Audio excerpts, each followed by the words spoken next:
To conclude module 1.1, we are going to take a look into a case study which is going to enable us to look into the experiential learning aspect of the need of human values in education and also understanding the self. So, our case study is about the Empathy Project at Greenfield School, and that is basically for building empathy in students towards the community, the peers, and the faculty. Now, building empathy can always be experiential. Anything which is written in the books or which is guided otherwise without any example cannot have a lasting impact on us. So, hence, we will take a quick look into this case study. So, in this Greenfield school, the faculty began an empathy project. Now, what happened in the empathy project was that the children were decided that they will not be punished for any malpractice or anything that was out of sync that they attempted. They would not be punished.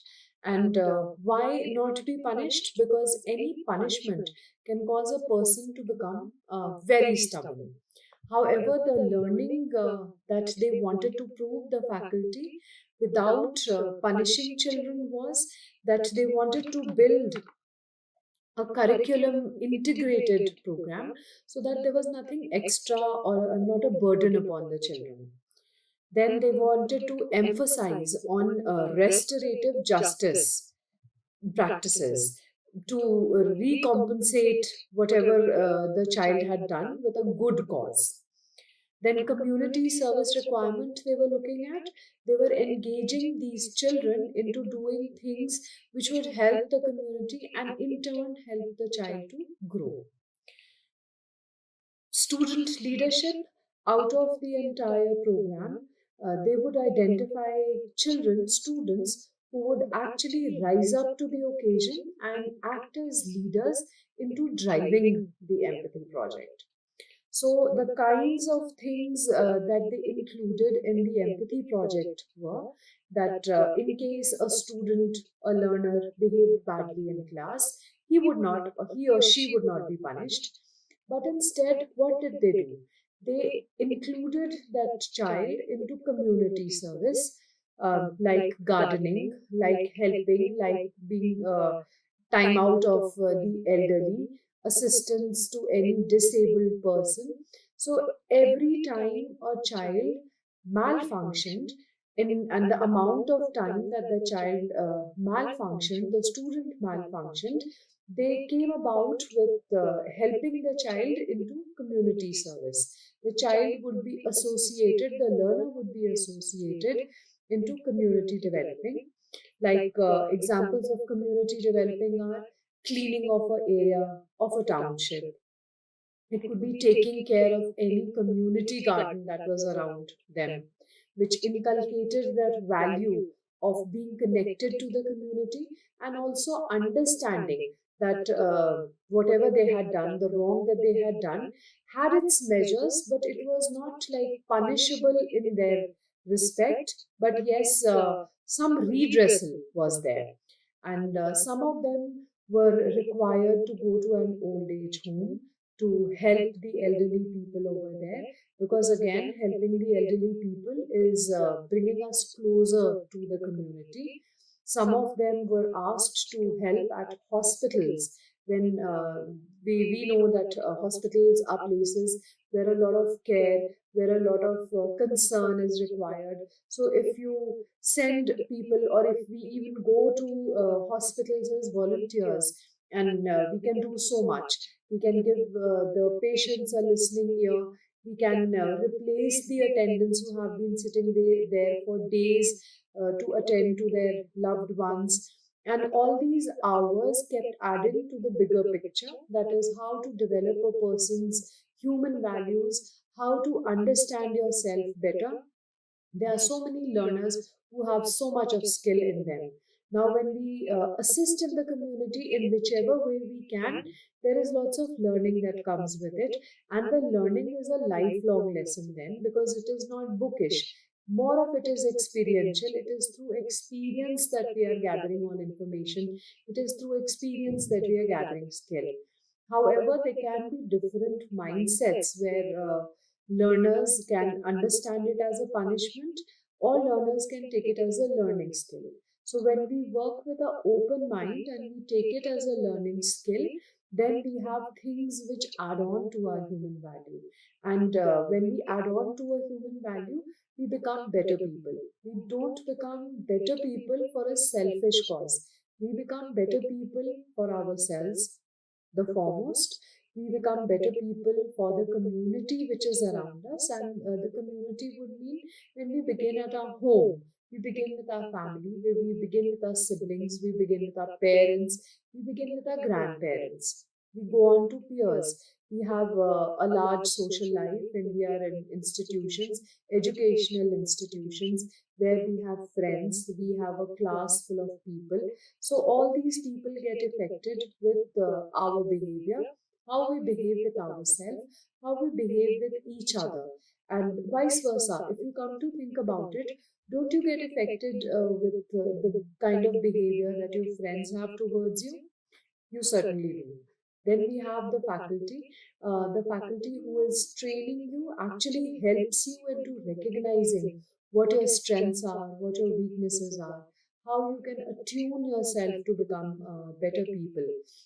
So when we develop values which are important for us, which are important for the society, like through the empathy project that the faculty came up with, the students had a larger learning plethora. They were able to pick what they were able to do with their lives. It was not closed, and they never felt that they would be punished, or it was a kind of a punishment. However, there may have been few who did think that it was a kind of a punishment. But if we look at the larger picture, then there's so much of learning. The kind of learning that we have is increase of self-awareness. We are more aware of ourselves, our minds, our body, our needs, our functions. We are composed of so many things, so many values, so many connections that we have. Then we have enhanced self esteem. Now, when we have enhanced self esteem, our personality develops, our perspective develops when we talk about enhanced self esteem. When people want to develop, their mind develops, their body develops. We become a better picture for ourselves, for the people around us. Then we have development of the moral identity. Now, all of us know that we have this little voice in our system which says the conscience. Now, the conscience does guide us for right or wrong. It does give us some kind of discernment, but there are many incidences that we just forego this little voice that comes into us from the conscious, and we don't even want to understand what the voice is trying to tell to us. So, when we talk about the moral compass of our identity, we have to be listening to this conscience. We are aware that we have a conscience because everyone's conscience guides us into the correct path. We as human beings, do we know that we are all innately good? It is the circumstances or it is the perspective which basically makes us a bad person or a good person. That is also according to the situation that we have at hand. Then we have the academic performance. So when we do well, we feel well. When we are appreciated, our academic performances go high. When we look at small children, how do we make them right? We bribe them initially with toffees or something, and then we go on to tell them that, oh, you will be a very good child if you write this. So, that moral gratification is there, that ethical gratification is there. So, everything that we do, or the morally alert things, causes a direct proportionate increase in our academic performance. I know there will be most of you who will agree, but that is the larger picture. And for those of us who might slightly disagree, you need to think about it. You need to hear the voice of your conscience here now. Then we have challenges. Now, most of us may have so many challenges. we have apprehensions. Like if we belong to larger households and we belong to very elite households, something like gardening may be very unbecoming of us. But then gardening is a way of release. Gardening is a way of learning new things. Gardening is a way of learning empathy, empathy towards the plants, to your surroundings. So all these qualities that we have enhance our entire outlook of the human value system. It helps us to understand ourselves better. So, with this empathy project, whatever was expected of the project was achieved, because at the end of the day, the community was helped. The peers had a better picture of their cause, and the faculty also felt satisfied because of whatever the faculty did to help the learners, the students in the particular institution, they did succeed. There was an environmental change when we say restorative justice practices were put there, when you don't punish children, when you don't punish learners, but instead you give them an opportunity to learn, to grow, to look into themselves, to develop moral values, to have an ethical compass which can guide them, happens for the good. I'm sure all of us will agree that any opportunity that we get to become better people, we need to grab it. We need to grab it because it is for our benefit. That is where the human value system comes into place. We are appreciated for the good values that we have. Don't you appreciate a faculty if the faculty behaves well with you? So similar is it with you? It's a vice versa effect. So whatever we give out, we get it back in the same way also. So if our value system is good, it is going to direct us into doing good things with the society, good things with the community, good things with our friends. When our value system is in control, then our conscience also has a larger voice, has a louder voice, which we are able to hear, we are able to discern, we are able to decide what is happening with that value system of ours. So I hope with this case study, the empathy project, that the learning that it has given to us, it is going to be insightful.